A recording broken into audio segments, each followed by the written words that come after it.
Empires don't fall overnight, they rot slowly from within. One tremor brings the entire facade down. In 2024, Bangladesh learned that truth the hard way. The Hasina regime, once a symbol of stability and growth, collapsed. The illusion of the Bangladesh miracle shattered. As the dust settled, a brutal reality emerged. Bangladesh's survival, economic, and political strategy is changed to India. For 15 years, Sheikh Hasina turned Bangladesh into a case study of controlled democracy and economic pragmatism. But beneath the veneer of development, three cancers spread: debt, dependence, and denial. When the protesters ignited in mid 2024, the economy was already cracking. Foreign reserves were plunging, remittances slowing, and the garment sectors, Bangladesh's only real engine, bleeding. By August 5, 2024, the government imploded. What followed was not just a political collapse, but a full spectrum breakdown of confidence. For the first time since 1971, Dhaka was rudderless. Late October 2024, Adani Power Jharkhand Limited sent an unambiguous warning to Bangladesh: pay 846 million by November 7th or the lights go out. The letter wasn't rhetoric, it was reinforcement.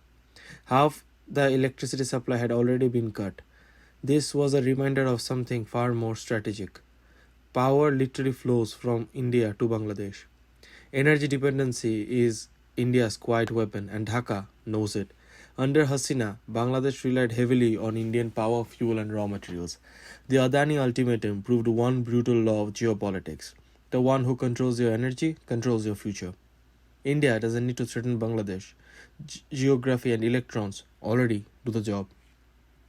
For decades, the world hailed Bangladesh as the miracle factory of cheap fashion. H&M, Zara, Disney, Walmart all build their supply chains on Dhaka's fragile promise of stability and low cost.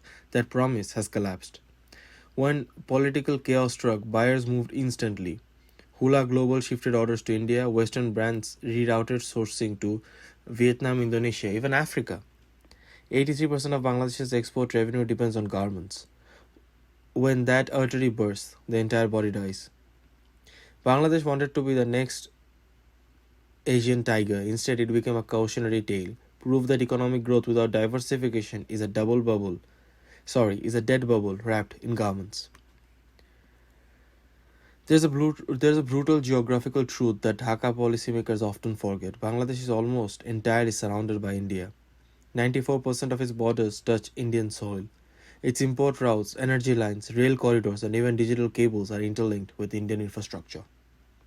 Every kilo of rice, wheat, onion, ginger, cotton, petroleum that sustains Bangladesh flows through India. When relations sour, Bangladesh doesn't lose a friend, it loses access. That's the cost of geography, and India, the inheritor of Chanakya's philosophy, never forgets geography. In the past decade, India-Bangladesh revived 6 rail lines, 5 bus routes, and 2 port agreements. Those aren't just transport links, they are veins of influence. To cut them is to bleed. Beijing entered South China with loans dressed as friendship. The pattern is identical: easy credit, white elephant projects, and sovereign guarantees. Then debt servitude. Sri Lanka learned it in 2025, Maldives is learning it now, and Bangladesh stands on the same edge.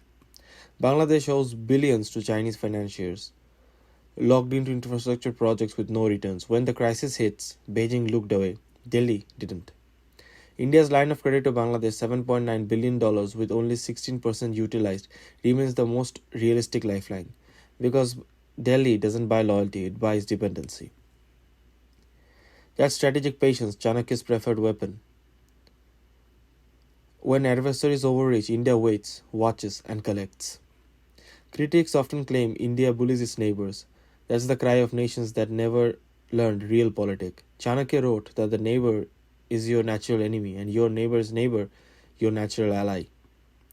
India's modern diplomacy follows that geometry. By stabilizing Bangladesh, India secures its northeast. By funding its power grid, India controls its pace of industrialization. By training its military, India guarantees its security doctrine aligns with Delhi. In 1971, India created Bangladesh. In 2024, India will recreate it, this time as a silent client with a regional order built on dependency and proximity. It's not conquest, it's control through necessity. And that is the new model of subcontinental power. When chaos engulfs South Asia, one constant remains: the gravitational pull of India. Delhi doesn't need to invade, its trade, energy, geography do the work for it. The Bangladesh conundrum isn't a tragedy, it's a transition. From borrowed prosperity to inevitable alignment, from denial to dependency to acceptance to reality. Empires fall, regions rebalance, but strategy endures. In the end, the oldest strategy of them all, Chanakya, still rules the game.